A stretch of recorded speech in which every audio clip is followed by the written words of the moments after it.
Hi boys and girls, back for another one of Year 1 stories today. We're all really missing you and we hope you're staying really safe and being good for your families at home, and make sure you're still doing your work at home because we'll be able to check. So today, I've got two little friends with me.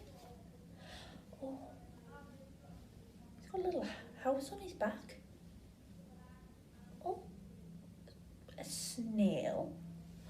And you should know what this is, Year 1, because we made these on World Book Day. A whale? I've got a snail and a whale. Do you know what story we're going to be reading?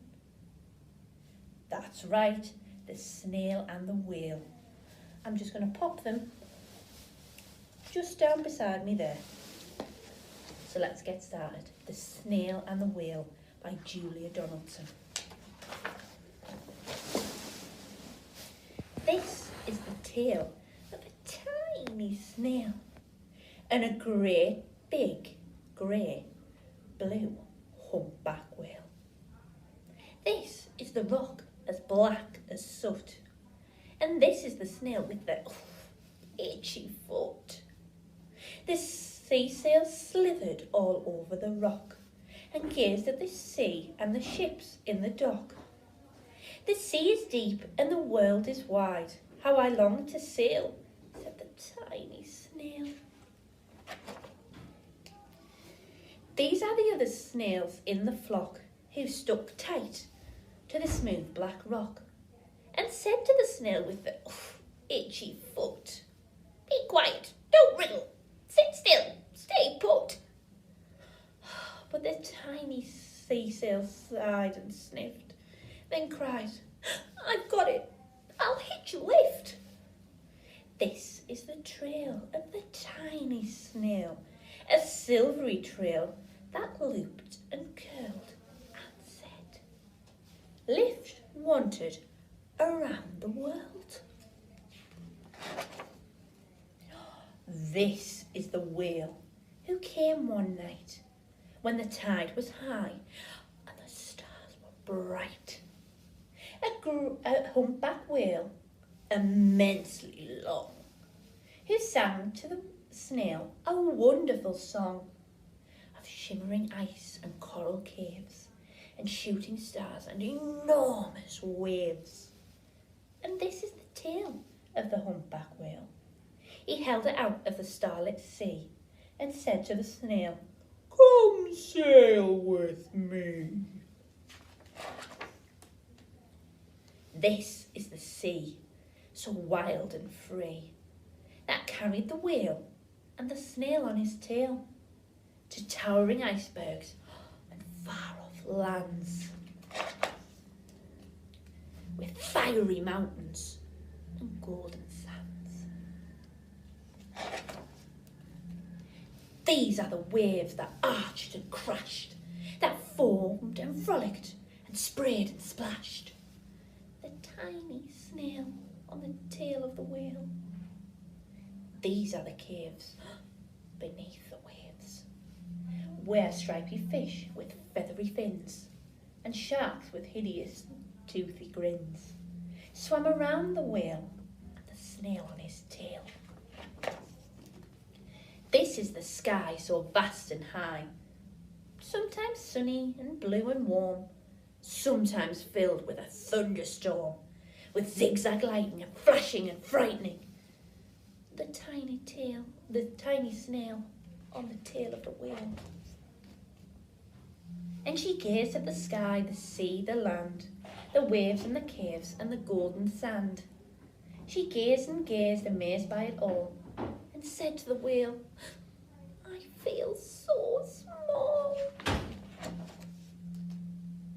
But then came the day when the whale lost his way.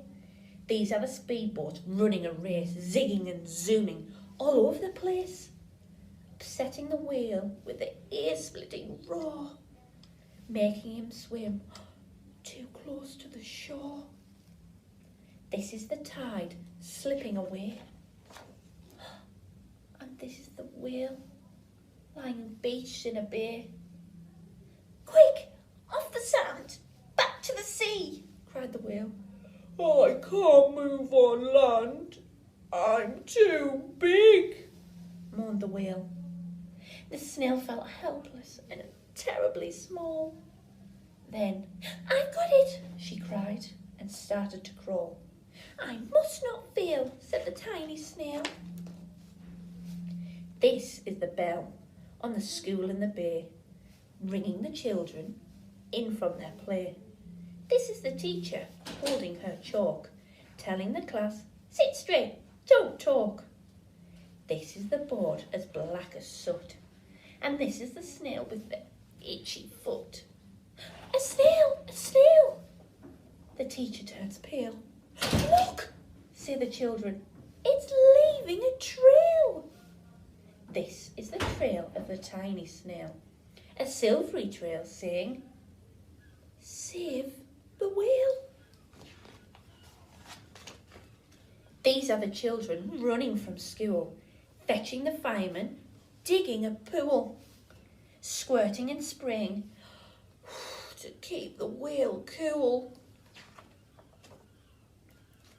The tide is coming into the bay, and these are the villagers shouting, "Hooray! Yay!" as the whale and the snail travelled safely away. Back to the dock and the flock on the rock, who said, "How time's flown, and haven't you grown?"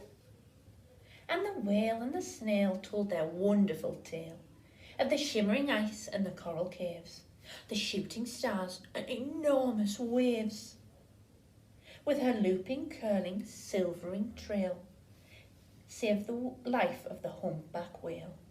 Then the humpback whale held out its tail, and on crawled snail after snail after snail. And they sang to the sea as they all set sail on the tail of the grey, big humpback whale.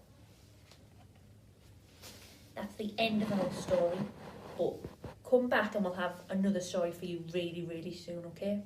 Stay safe. See you soon. Bye.